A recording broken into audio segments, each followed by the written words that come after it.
ان اللہ اشتری من المؤمنین انفسہم واموالہم بان لہم الجنہ، بے شک اللہ تعالیٰ نے خرید لی ہیں مومنین کی جانیں اور مال جنت کے بدلے میں، یعنی بدلے میں میں جنت دوں گا، ہاں اپنی جان بھی مجھے بیچ دو، اپنا مال بھی مجھے بیچ دو، کس کے عوض؟ جنت کے عوض۔ پہلے تو ہوتا ہی بارٹر سسٹم تھا نا، دودھ دے کے آپ گندم لیتے تھے، جن کے پاس گندم ہوتی تھی وہ گندم دے کے دودھ لے لیتے تھے، یعنی اشیاء کے بدلے اشیاء۔ یہ کرنسی والا سسٹم تو بعد میں شروع ہوا، اس زمانے میں بھی تھا، دینار درہم بھی تھے، لیکن بارٹر سسٹم بھی تھا۔ تو یہ سمجھ لے اللہ تعالیٰ کا ڈیوائن بارٹر سسٹم ہے کہ اپنی جانیں اور مال مجھے دو، اس کے بدلے میں تمہیں ہمیشہ کی جنت دوں گا، اور وہ جنت ایسی کہ جس میں نہ موت آئے گی، نہ بڑھاپا آئے گا، نہ پریشانی آئے گی، اور سب سے بڑھ کر وہ جنت کی نعمتیں ابدی ہیں، اور ہر وہ نعمت ہے جو آپ خواہش کریں گے۔ اسی پہ تو میں نے کہا تھا کہ اللہ تعالیٰ نے کتنا کرم فرمایا ہے اپنی مخلوق کے اوپر کہ 60-70 سال کی زندگی مجھے دے دو، اس کے بدلے میں جنت کی ہمیشہ کی زندگی دوں گا، اور جو تم خواہش کرو گے وہ تمہیں ملے گا۔ حالانکہ یہ کوالٹی اللہ کی ہے، کن فیکون، اور یہ کوالٹی اللہ کی ہے کہ اسے موت نہیں آئے گی، لیکن اللہ تعالیٰ خالق اور مخلوق کے فرض کے ساتھ جنت میں ہمیں یہ کوالٹیز دے گا۔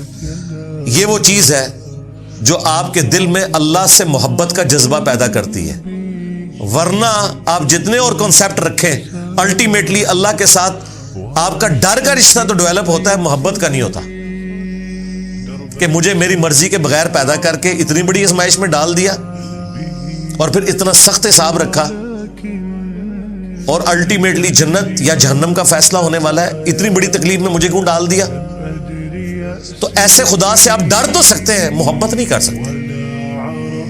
یہ تو تلوار اس نے لٹکا دی نا آپ کے اوپر کہ کر رہے ہیں مجبوراً۔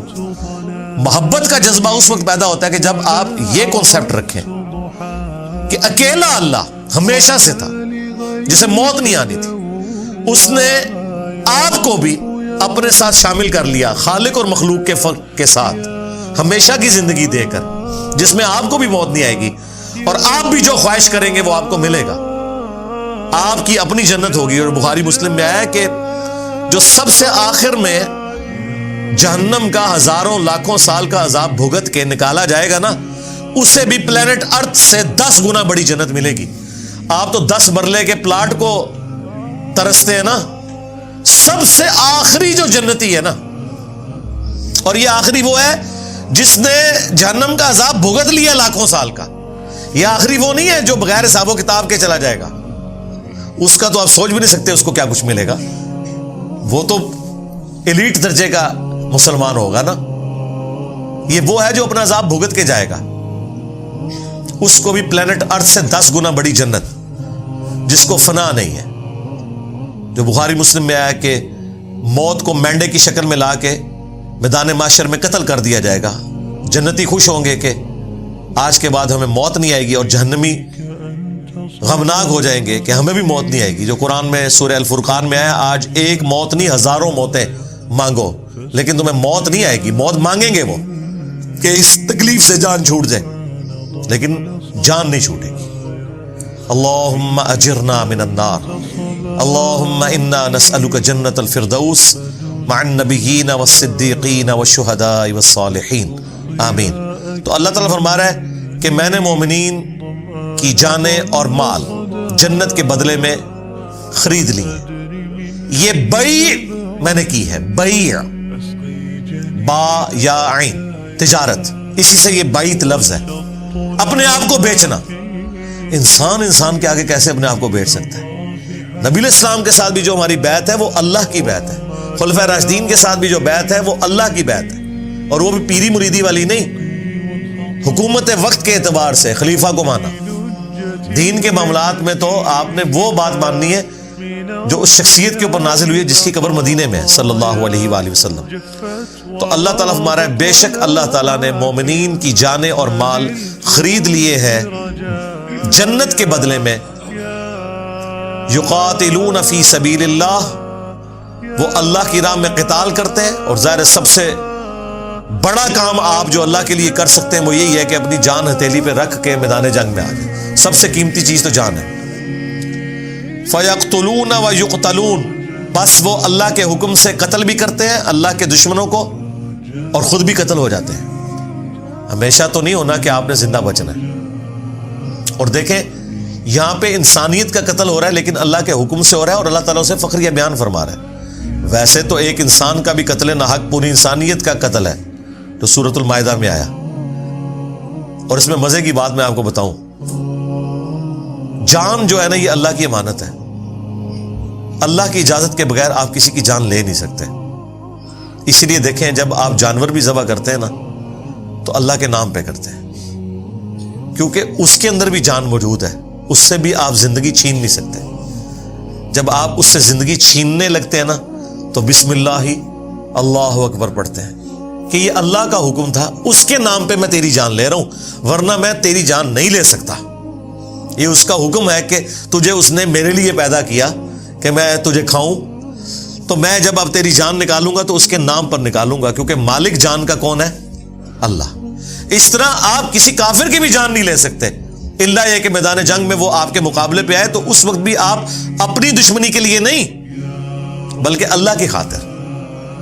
وہ جو سیدنا علی کا واقعہ ہے کہ جب وہ کافر کے سینے پہ چڑھ گئے تھے، اس نے تھوک دیا تو وہ اتر گئے، ان کا بھائی اب میرا غصہ اس میں شامل ہو گیا، بس وہ اسی چیز سے امپریس ہو کے مسلمان ہو گیا۔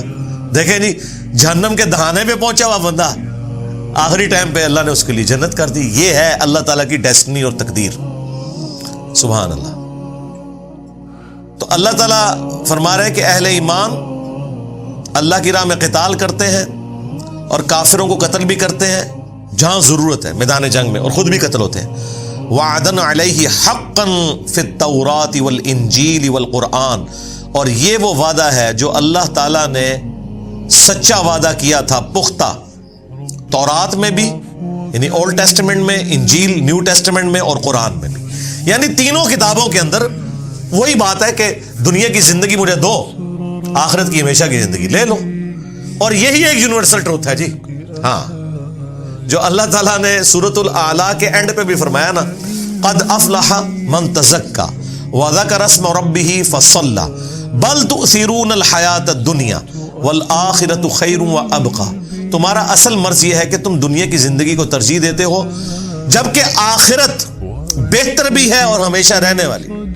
ان ھذا لفی الصحف الاولی، یہی ایک یونیورسل ٹروتھ، یہی ایک کانٹے کی بات تھی جو اگلے سارے صحیفوں میں تھی۔